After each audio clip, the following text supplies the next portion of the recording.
کریمہ میں حضور کی کئی شانیں بیان فرمائی گئی ہیں۔ یا ایہا النبی انا ارسلناک شاہدا و مبشرا و نذیرا وداعیا الی اللہ باذنہ و سراجا منیرا۔ لفظ نبی کا ترجمہ امام قسطلانی علیہ رحمہ یہاں لکھتے ہیں کہ النبوۃ ہی الاطلاع علی الغیب۔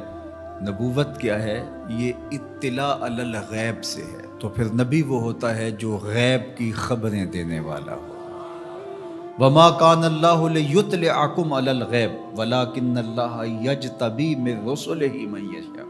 یہ اسی کی شان ہے، غیب وہی جاننے والا ہے، لیکن وہ رسولوں میں سے جس کو منتخب کر لے، جس کو چاہے وہ علوم غیبیہ سے نواز دے۔ تو دو لفظ قرآن مجید میں استعمال ہوئے، الا من ارتضی من رسول، رسولوں میں سے جس پر وہ راضی ہو جائے، ولیکن اللہ یجتبی من رسلہ من یشاء، وہ رسولوں میں سے جس کو منتخب کر لے۔ تو اجتباء اور ارتداء دو چیزیں ہیں۔ اب حضور کے مبارک نام پڑھیے، حضور کے ناموں میں سے ایک مرتضیٰ بھی ہے، ایک مجتبیٰ بھی ہے۔ تو مطلب کیا ہوا کہ وہ غیب کا جاننے والا، وہ عالم الغیب نہیں، غیب کے خزانے کسی کو دیتا، لیکن جب دینے پہ آئے تو مجتبیٰ کو دیتا ہے، مرتضیٰ کو دیتا ہے۔ اور پھر یہ اتنی شانوں کے مالک ہیں، جہاں ضرورت پڑے پھر بخل سے کام نہیں لیتے۔ وما ہوا علی الغیب بدنین، یہ غیب کے معاملے میں بخل سے کام نہیں لیتے، جہاں ضرورت ہوتی ہے وہاں بیان کرتے ہیں۔ سیدنا عمر بن خطاب رضی اللہ تعالیٰ عنہ فرماتے ہیں، قام فینا رسول اللہ صلی اللہ علیہ وسلم فاخبرنا عن بدء الخلق حتی دخل اہل الجنت منازلہم واہل النار منازلہم، حافظ ذالک من حافظہ ونسیہ من نسیہ۔ کہا ایک دن حضور کھڑے ہوئے مجمع اصحاب میں، اس کائنات کی ابتدا سے انتہائے کائنات تک، یہاں تک کہ جنتی جنتوں میں چلے گئے اور جہنمی جہنم میں چلے گئے، کوئی شے نہیں جو حضور نے چھوڑی ہو، سب حضور نے بیان فرما دیا۔ اب ایک سوال پیدا ہوتا ہے، تھوڑے سے عرصے میں اتنا کچھ کیسے بیان کر دیا؟ تو یہ حضور کی شان بلاغت تھی، اور بطور معجزہ حضور علیہ السلام کو یہ شان دی گئی تھی۔ تو فرمایا، یا ایہا النبی، اے غیب کی خبریں دینے والے، انا ارسلناک، آپ کو ہم نے بھیجا ہے، آپ کو ہم نے بھیجا ہے۔ یار آپ کسی کو بھیجیں اور اس کی کوئی عزت نہ کرے تو آپ کہیں گے تم ہوتے کون ہو، اس کو ہم نے بھیجا تھا۔ اللہ کہتا ہے محبوب تجھے ہم نے بھیجا ہے۔ تو یہ اللہ کی طرف سے فرستادہ ہیں، اللہ کی طرف سے بھیجے گئے ہیں، یہ اللہ کے نمائندے ہیں، اس لیے حضور کی آواز آواز حق قرار پائی، حضور کا بولنا اللہ کا بولنا قرار پایا، حضور کا حکم اللہ کا حکم قرار پایا، حضور کی اطاعت اللہ کے اطاعت قرار پائی۔ تو اس لیے جو محبوب کی بات مانتا ہے وہ رب کی بات مانتا ہے، اور جو حضور کا انکار کرتا ہے وہ رب کا انکار کرتا ہے۔ کوئی ساری زندگی لا الہ الا اللہ پڑھتا رہے اور محمد رسول اللہ نہ پڑھے، رب اس کے لا الہ الا اللہ پڑھنے کو اس کے منہ پہ مارے گا اگر میرے رسول کو نہیں مانتا، اس کو میں نے بھیجا ہے۔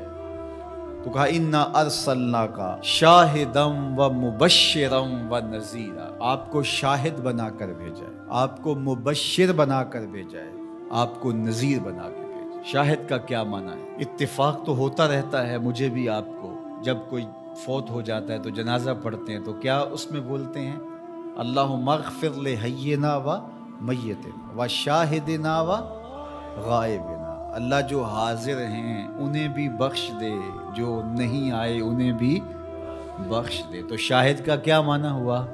حاضر۔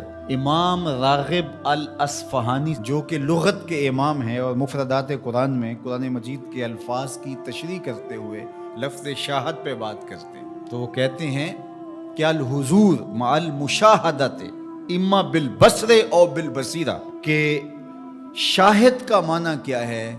حاضر ہونا مشاہدہ کے ساتھ، چاہے بالبصر چاہے بالبصیرہ، آنکھوں سے دیکھ کر کے مشاہدہ کرنا یا اللہ کی دی ہوئی باطنی قوت سے مشاہدہ کرنا؟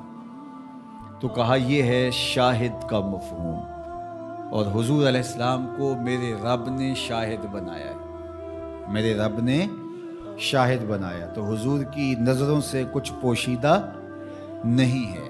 آقا کریم نے ارشاد فرمایا، یہ بھی صحاح کی روایت ہے، ان اللہ زوال الارض فرأیت مشارقہا و مغاربہا، اللہ نے میرے لیے زمین کو سمیٹ دیا، اور ایک روایت میں ایسے کر دیا جس طرح میری ہتھیلی ہوتی ہے، میں پوری کائنات کو یوں دیکھ رہا ہوں جس طرح کوئی اپنی ہتھیلی دیکھتا ہے۔ تو فرمایا کہ اللہ نے میرے لیے زمین کو سمیٹ لیا، اور میں نے مشرق بھی دیکھ لیے، میں نے مغرب بھی دیکھ لیے۔ تو زمین حضور کے سامنے ہے جس طرح ہتھیلی ہوتی ہے۔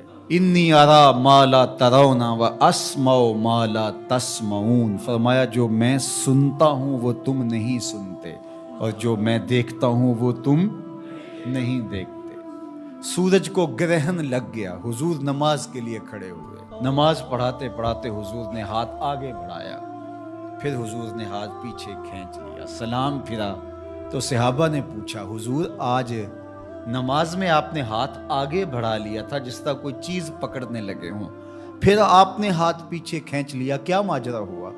فرمایا جنت میں کھجوروں کا ایک خوشہ لٹک رہا تھا، میں نے سوچا تمہارے لیے توڑ لوں، اور اگر میں توڑ لیتا تم قیامت تک کھاتے رہتے، ختم نہ ہوتا، پھر میں نے نہیں توڑا، میں نے کہا چلو کل قیامت کو ہی صحیح۔ حضور کھڑے کہاں ہیں؟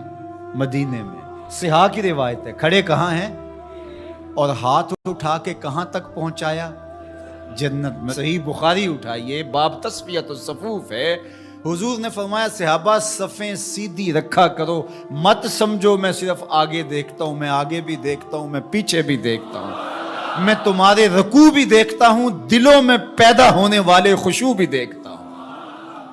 اے فروغت صبح آثار و دہور، چشم تو بی نندائے ما فی الصدور، انا ارسلناک شاہدا، محبوب ہم نے آپ کو شاہد بنا کے بھیجا، ومبشرا، ہم نے آپ کو مبشر بنا کے بھیجا، خوشخبری دینے والا ہے، نیکوکاروں کو جنت کی بشارت دینے والا ہے، اہل ایمان کو اللہ کی رضا کی بشارت، جنت کی بشارت دینے والا، یہ حضور کی شان ہے۔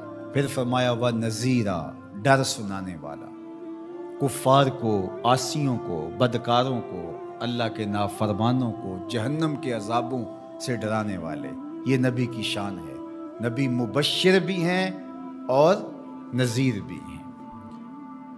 وَدَاعِيًا إِلَى اللَّهِ بِإِذْنِهِ، اور اللہ کے اذن سے اللہ کی طرف بلانے والے، اور جس طرح میرے حضور نے بلایا ہے، یہ تاریخ کا انوکھا باب ہے۔ وَسِرَاجًا مُنِيرًا، روشن آفتاب بنا کر کے جس کے جلووں سے ظلمتیں دور ہو گئی۔ حضور حصی اعتبار سے بھی سراج منیر ہیں، اور مانوی اعتبار سے بھی سراج منیر ہے۔ مانوی اعتبار سے اس طرح کہ ظلم، شرک، کفر کے اندھیرے حضور کے آنے سے مٹ گئے، ناانصافیاں ختم ہوئیں، اور حصی طور پہ حضور کے مبارک بدن سے نور نکلتا تھا۔ تو ذرا اس آیت کریمہ کو دیکھیے، ایک آیت میں حضور کی عظمتوں کے موتی پروئے ہوئے۔ یا ایھا النبی انا ارسلناک شاہدا و مبشرا و نذیرا و داعیا الی اللہ باذنہ و سراجا منیرا، زیراں زبراں شداں مداں شان اودی وچ آئیاں، عاماں لوکاں رمز نہ کوئی، خاصاں خبراں پائیاں۔